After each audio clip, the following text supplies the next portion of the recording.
Nga kjo pikpamje ju mendoni që përveç se vetëdije, se lartë fetare, të gjitha ajo është bazë, si me thënë, për qenë të qëndrueshëm në ato që quhen pra në gjithë të pistë të rrugtimit 30 ditor të Ramazanit, apo jo i gjinderuar. Pra këtu njeriu du të rregullon gjithë çështjen e vet nëse ka një dilemë, nëse me veten, nëse mendon që s'mund t'i arrijë, nëse dorëzohet, nëse pra shfaqen në një dobësi gjatë rrugës. Pra vetëm ke motivimi fetar më tepër se sa ai i organizmit fizik.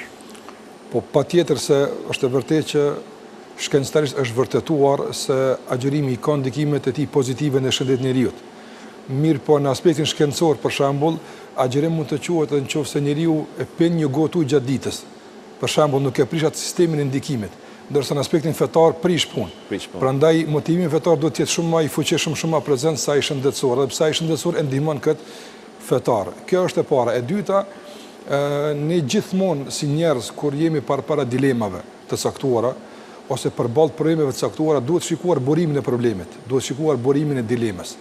Dhe për aq sa është i sinqert ky burim, për aq ne e kuptojmë seriozisht dilemën dhe mundohemi që ta trajtojmë. Për aq sa është armiqësor burimi, për aq është edhe i paqëndrueshëm, domethënë e paqëndrueshme me dilema. Dhe në këtë rast, nëse dëshirojmë që fetarisht ta zbërthejmë dilemën e çdo kujt përballë agjërimit, Zoti na lajmëron se djalli i mallkuar, ai armiku i përbetuar i njeriu, e ka vetëm një mjet përballë neve. Zoti ja ka kufizuar të gjitha mjetet e mundshme që mund t'i përdor kundër neve. Dhe mjeti vetëm i tij përballë neve është friksimi. Një friksim i shoqëruar dhe i përcjellur me cytje, e që realisht kur ti bashkon të dyat janë e pavërtetë. Prandaj njeriu duhet t'i largon këto trillime, këto imagjinata dhe t'i bindet Zotit shumë më tepër se armikut e tij. Për këtë arsye, edhe Zoti i Madhnuar kur na fton për të agjëruar, fillimisht për gjatë urnit për agjërim, thotë nuk jeni të vetmit. Është bërë obligim edhe atyre para jush, do të thotë gjithmonë Zoti i cili është kujdesur për juve, në kuadër të kujdesit ka parapa agjërimin.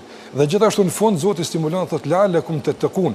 Dhe fundi dhe bilanci përfundimtar i këtij agjërimi është për të mirën e juaj, që ju të bëni më të devotshëm, të fisnikroheni, që ju të pastroheni, ju të rregulloheni, dhe nëse në total i merr këto rezultate dhe këtë bilans, kujt i pengon më shumë të ky bilans? I pengon atij i cili realisht para se të futemi në obligim po na shkakton dilema. Andaj duhet me thjeshtësi ta largojmë dilemat e tij edhe të vetes tonë nganjëre, anë të errta janë aq të paqëndrueshme sa që është turp të gjynjëzohemi para tyre.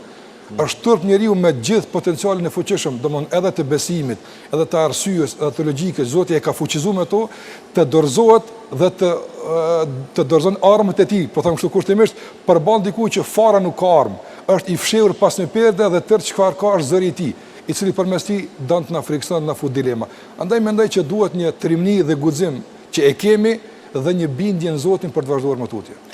Mirë, të të shtoj pak diçka. Sa i përket ndikimit shëndetësor të agjërimit, lejoni të them se ajo është efekt anësor i agjërimit. Përndryshe qëllimi kryesor dijet i agjërimit. Po efektet anësore të agjërimit janë ato të mirat shëndetësore që i përfiton agjëruesi. Pra